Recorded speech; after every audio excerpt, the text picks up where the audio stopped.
तपाईँको मृगौला फेल भएको छ नि यो भिडियो तपाईँलाई चाहिँ हो। आज हामीलाई एउटा साथीले टिकटकमा प्रश्न सोध्नु भएको छ कि उहाँ चाहिँ डायलिसिसको पेसेन्ट हो र पाइताला पोलिरहेछ। यो पाइताला पोल्नलाई न्युरोड भन्ने औषधि खानु मिल्छ कि मिल्दैन सोध्नु भएको छ।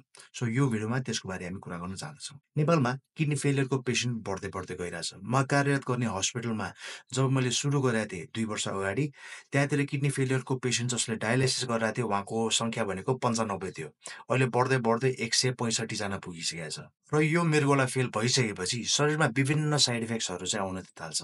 त्यो मध्ये एक भनेको तपाईँको पाइताला पोल्ने। अब के कारणले गर्दा पाइताला पोल्छ त? एक नम्बरमा यदि तपाईँको डायलाइसिस राम्ररी भइरहेको छैन, डायलाइसिसले चाहिँ तपाईँको शरीरको फोहोर फाल्न सकिरहेको छैन भने त्यसले नसा बिगार्न थाल्छ र त्यसपछि पाइताला, हातहरू झमझम गर्ने, पोल्ने हुनसक्छ। नम्बर 2 मा तपाईँको किडनी फेल हुने नम्बर 1 कारण भनेको मधुमेहको रोग हो। र मधुमेह भनेको चाहिँ रगतमा चिनी मात्र बढ्नु होइन, यसले तपाईँको चाहिँ नसाहरू पनि बिगार्छ, जसको कारणले गर्दा पाइताला पोल्ने, झनझन गर्ने गर्न सक्छ।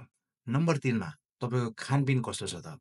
डायलाइसिसमा गर्ने मान्छेहरूको चाहिँ भोक एकदमै कम भएर जान्छ, खाना रुचि एकदमै कम भएर जान्छ, जसको कारणले गर्दा उहाँले खाना खान नसकिराख्नुहुन्न र शरीरमा भाइटामिन B12 को मात्रा घट्दै घट्दै जाने गर्दछ, जसको कारणले गर्दा नसामा असर गरेर पाइताला पोल्न सक्छ।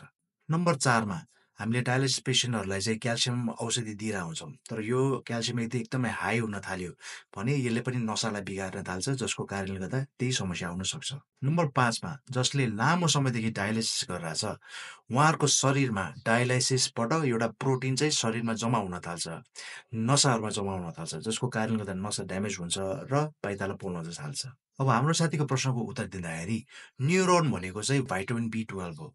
यदि कसैको खाना रुचि एकदमै कम भएर, डायलिसिस गर्ने मान्छेको खाना रुचि एकदमै कम भएर भाइटामिन B12 को सङ्ख्या घट्दै गएको हो भने चाहिँ त्यो न्युरोनले चाहिँ काम गर्न सक्छ। तर पाइताला पोल्ने धेरै कारणहरू हुने गर्दछ। त्यसको लागि हामीले के गर्नु पर्यो त? डायलाइसिसलाई एडुकेट गर्नु पर्यो, डायलाइसिसलाई राम्रो गरिदिनु पर्यो। र तपाईँको पाइताला पोल्ने कमै भइरहेछ भने चाहिँ हामीले एउटा औषधि राख्न सक्छौँ, जसलाई चाहिँ हामीले प्रिगाबलिन भन्ने गर्दछौँ। तर यो औषधि तपाईँले हतपति फार्मेसीबाट यतिकै पाउनुहुन्न। यसको लागि चाहिँ डक्टरको प्रिस्क्रिप्सन चाहिने हुन्छ। सो आजको भिडियोमा यति नै।